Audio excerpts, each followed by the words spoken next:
Is there another microphone? Because then you're going to have to run back and forth.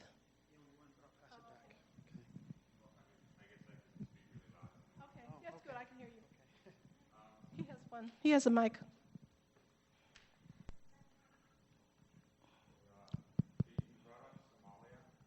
Mm-hmm. Control. Right. Hello? And so I think if we go back to the 90s, is it the same principle of what happened to Iraq and Libya? Because I studied under Saddam Hussein's lawyer, actually. Mm-hmm. And I think in the 90s, Saddam wanted to stop trading in dollars. Yeah, and that's when he was attacked. Right. And then what happened to Gaddafi? I believe Gaddafi. That's when he was attacked. Because the clash of civilizations is a clash of banking systems. And I believe Gaddafi wanted to create a gold dinar, right, which would be independent of the Western system. And so, is that pretty much what's going on? This has been, one of the things I write about in my book is Patrice Lumumba. Patrice Lumumba was the first elected president of the Congo. And Patrice Lumumba and Kwame Nkrumah, who was the head of Ghana at that time, had a secret pact, and they were going to form a Pan-American Union. They were going to have a single currency, and they were going to have a strategy for protection, an army that was going to protect. And they were eventually going to have other people, other countries come into that African Union. That would be controlled by Africans so that they could use their resources for their own people. And of course, Patrice Lumumba was assassinated with a combination of the CIA and the Belgians. And Kwame Nkrumah was at a coup d'etat, and he was thrown out. And mostly it was because from the 1970s, the policy of the United States and NATO countries has been that they feel that they want to have access to the resources of Africa for use for Western corporations. And so I guess this Coney deal is just a natural progression of well, Coney, first of all, Coney is no longer, Coney is a propaganda piece because, you can't keep saying everybody is terrible, so the new strategy for military aggression is humanitarian. Coney was operative maybe 15 years ago. He is no longer operative in that area. The Coney was in Uganda. He had something called the Lord's Army, and apparently they took children and raped women, and basically they were a nuisance. But the problem is you have to look at who's heading Uganda, because it's Museveni, and Museveni has been instrumental in the Rwandan crisis. And so who is the problem? Is it Museveni or is it this Coney?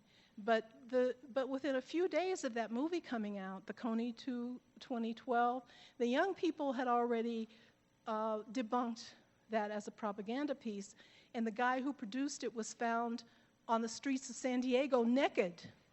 He had a nervous breakdown. So the whole Coney story fell apart within a few days.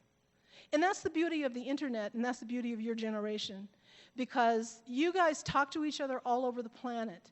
And when governments are lying to you, it's like you're so much more aware than we were. It's amazing. I am so amazed and impressed by the young people today. It's like you blow me away. It's amazing. Just one final question. You mentioned Dr. King, and one of my favorite quotes from him was that a man not willing to die for something is a man not fit to live. And are you aware of the 1999 court case, the court verdict by the King family, which found? Yeah, the whole thing. Yeah, I know because they don't talk about it. But I knew that it wasn't true for a long time. Many people did. It's just something I learned last year. So that they found government agencies responsible for his assassination. I think our governments do wonderful things, but there are some people sometimes in our governments who don't do wonderful things. And I think that our responsibility of citizens is to do our best to try to bring these people to justice. It's difficult, but for example, Dick Cheney just recently canceled a trip to Canada because the Canadians don't want him there.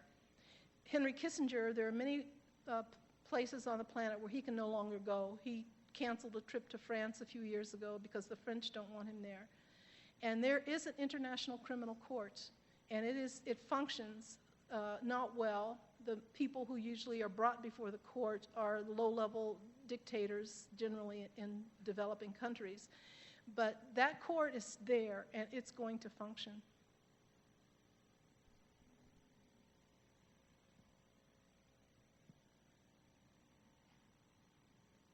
Anybody else?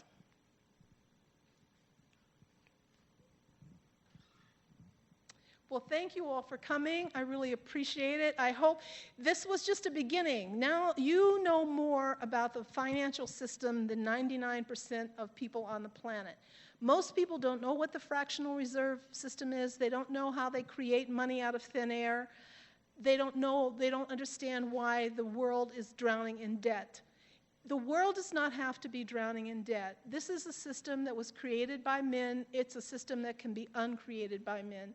So it's time for us to start thinking about how we're going to get out of this debt system and how, as I said, Somalia, they're trading with a currency that has value, and the government, the people there print the currency, and they consider it has a unit of value.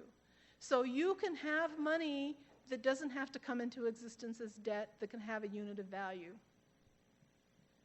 The bankers, however, don't want this, and they will fight. Believe me, it will be a struggle. It's not going to be easy. Do you have a question? Oh, okay. In the back?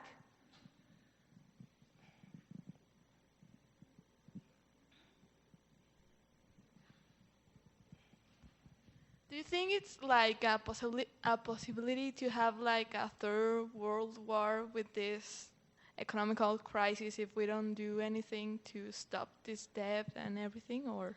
Well, one of the things that has happened, for example, when there's a lot of debt, the bankers they promote war as a response to debt, because it unfortunately creates more debt, but once you have this destruction, then you have to build things up again. And so once the war is over, there's a building process, and that building process allows the bankers to continue to gain wealth. I am hoping right now, I see in my country that they are really trying to push for war with Iran. But no, the majority of people in the United States do not want war. They're tired of war. We've been at war for the last 11 years, and it's going nowhere. And our kids are coming back in body bags, and basically we're tired of it.